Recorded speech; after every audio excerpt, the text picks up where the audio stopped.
What's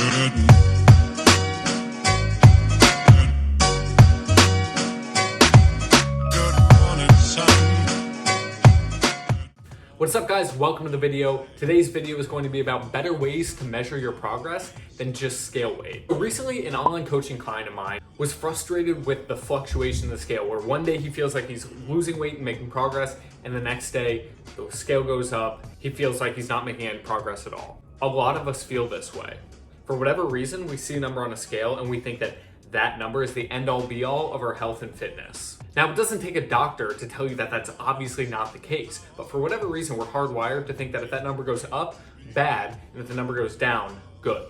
But there's so much more that goes into your scale weight than just your body fat and everything else. If you're curious about ways that the scale can move and things that influence that, I'll link an article I wrote about scale weight down in the description box below. But let's focus on other ways to measure progress than just scale weight. Now, first off, I want to say that the scale isn't a bad way to measure progress. You just have to take it with a grain of salt. Number one, let's talk about body composition. When I say body composition, I'm really talking about the amount of body fat and muscle you have on your body. What a scale doesn't tell you is how your body actually looks and feels. You can be 150 pounds and be 30% body fat, or you can be 150 pounds and be 10% body fat. So paying attention to your body composition, like the way your clothes fit you, measurements, things like that, are a far more reliable way to measure progress than scale weight. But not all progress is physical, and that's really the bulk of this video that I want to get down to. When someone starts a new diet or a workout program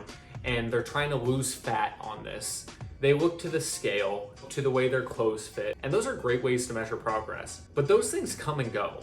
That type of progress fades very quickly. So what type of progress really matters? Mental progress. And I get that that sounds kind of ridiculous, like you can't really pinpoint it in the same way you can pinpoint a pair of jeans fitting differently or a scale number going up and down.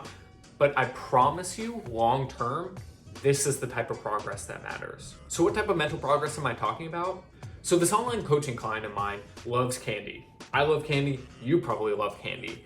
But for whatever reason, a lot of us feel like we can't lose fat and also eat candy. And he was no stranger to that mindset.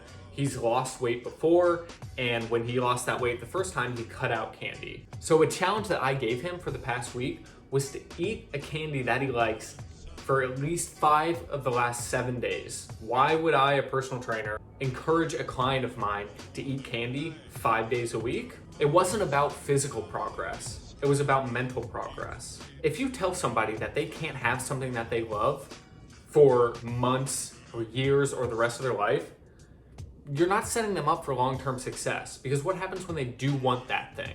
So the mental challenge I gave him was to add that candy back into his life and realize that he could make the physical progress he wanted to while also enjoying candy along the way. And that's the type of thing that sticks with you. And mental progress looks different for everybody. For some people, mental progress is saying no to the candy. But for other people, it's saying yes to the candy. And figuring out the things that establish better relationships with food, that establish a better relationship with yourself and your own body image is hugely important for long-term fitness success and just health success in general, both mentally and physically. All mental progress doesn't have to center around introducing or cutting out certain foods in your life. Mental progress can look like enjoying your workouts more.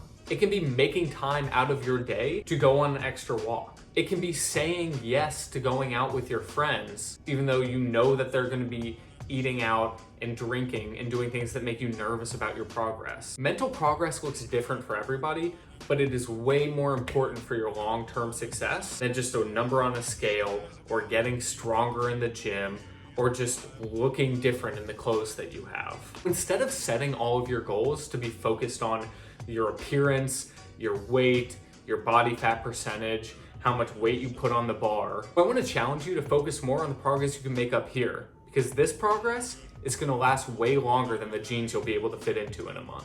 I hope you guys enjoyed the video. I would challenge you guys this week to think about ways that you can make mental progress towards your fitness goals, and I will catch you guys next week. Good morning, life. Good morning, sun. How are you? Skies above.